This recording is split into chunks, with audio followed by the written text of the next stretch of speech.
welcome sa aking channel, Aisha Mars Vlog. Assalamualaikum sa ating mga brothers and sisters dyan sa iba't ibang dako ng mundo. So, ngayon is Monday, last holiday ng Easter holiday. So, malapit nang mag-open ang fasting. So guys, gusto ko lang ipakita sa inyo ano ba yung mga hinahanda or kinakain after ng fasting or yung opening ng fasting. So guys, ito muna ang una, itong dates kung tawagin, na marami ito sa Saudi. So maraming klaseng dates iyan. So ito yung gusto namin kasi hindi masyadong sweet. So ito muna yung una mong kakainin, and then susunod itong fruit chat. Ayan. Itong ginawa ko is kasi wala naman kami masyadong fruit dito sa bahay. So kung ano na lang nandito, yun ang ginawa ko. It's a mango, banana, and apple, and some pears. So yan.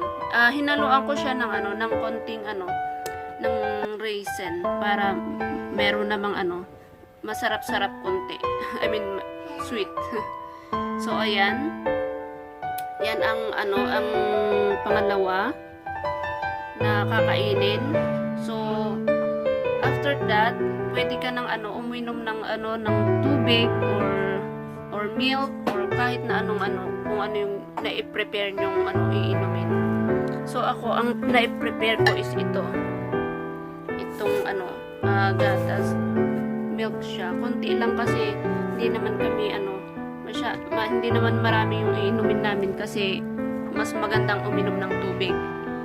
So at saka ito guys, ang niluto ko is chicken wings. Konti lang din kasi pagkatapos mong kumain ng fruits, parang busog na busog ka na. So konti lang yung na-prepare ko. Ayan. Chicken wings.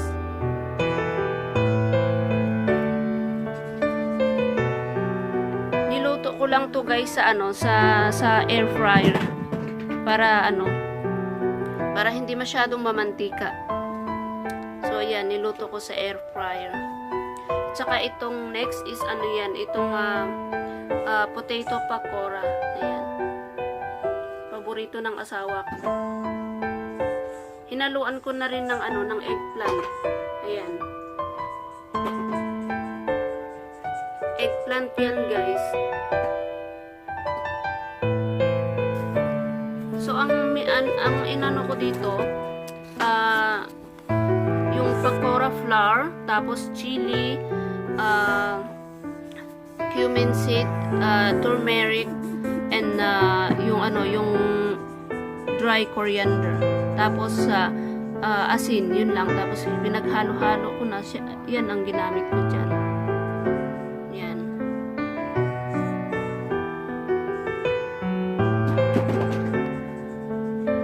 Ito is deep fry yan. Kaya pagkatapos ng fasting, kailangan mag-exercise para mawala yung mga mantika sa katawan. Sa isang buwan na yan ang kinakain. Tapos ito naman ang sausawan namin. Itong yan, chutney kung tawagin. So yan nga guys, ito yung sausawan namin na ginawa kong chutney. Ito, coriander, tapos garlic. Tapos nilagay ko sa blender. Tapos yogurt. Ayan. Tapos yung ketchup kung sino may gustong mag-ketchup. So next time guys, ipakita ko sa inyo yung ginamit kong recipe dito sa potato pakora at saka dito sa eggplant. Para kung gusto nyong sundin, pwede nyong gawin. Sa bagay, marami naman sa pag mag-search ka sa YouTube, marami naman. Pero gusto ko lang is-share naman sa inyo yung ginamit kong recipe. So next time, sa next na video, siguro yun, i-video ko. So yan guys ang aming dinner. Itong chicken pala guys, ang minarinate ko dito yung chicken tikka at saka chicken masala. So makikita nyo rin sa ibang video ko na nagawa ko na to sa ibang video. Masarap siya, guys. Roasted siya, masarap. Hindi naman siya masyadong spicy. Katamtaman lang siya. Next, guys, ito palang hindi ko naipakita itong paborito din ng asawa ko itong ang tawag nila dito is halim. Chicken soup. Basta halo-halo na dyan, basta soup siya. Ayan. Chicken soup.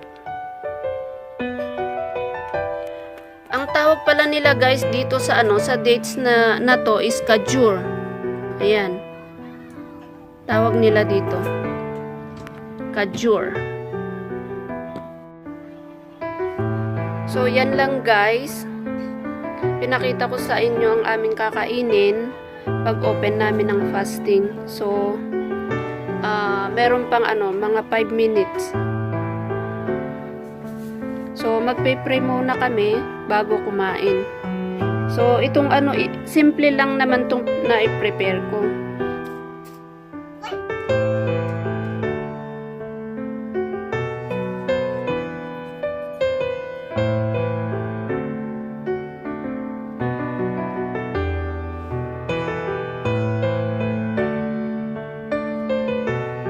Yung video nauna, yun yung video ko kahapon. So, ngayon, ito naman, ngayong Tuesday naman ito. Ayan, guys, pagkain namin sa dinner. Kebab, chicken kebab yan. Yan ginawa ko. Siguro, next video, gagawa ulit ako and then ipakita ko sa inyo kung paano ko ginawa. Tsaka yung chicken na hindi naubos kahapon. At saka, as usual, ayan, potato, pakora, kasi gustong-gusto ng kasama ko dito sa bahay. So, hindi mawawala yan araw-araw. Tsaka itong fruits, guys, ayan. So, yun, guys, yung pinakita ko is yan yung daily routine namin during this whole month of Ramadan. So, sa ibang mga kapwa nating mga Muslim, siguro meron din silang kanya-kanyang mga handa. So, yan lang ang simple namin, everyday food namin dito sa bahay. Hello, guys, day 3 na tayo. So, Wednesday ngayon, ito ang dinner namin. Ayan, as usual, chicken and samosa.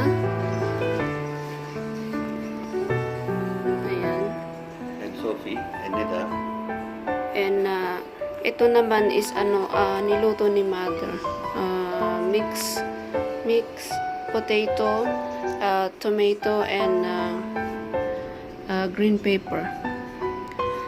Napanood niya rin to sa YouTube. So gawin ko nga rin ito sa bahay. Mukhang masarap siya.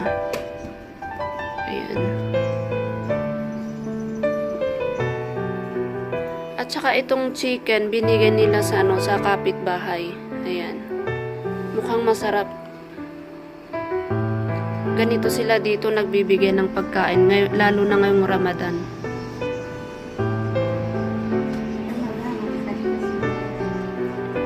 Lagi silang nagbibigay ng pagkain, kahit fruits, juice, yan. Mango lassi, yan, pinibigay nila dito sa kapitbahay, dito sa Yauto.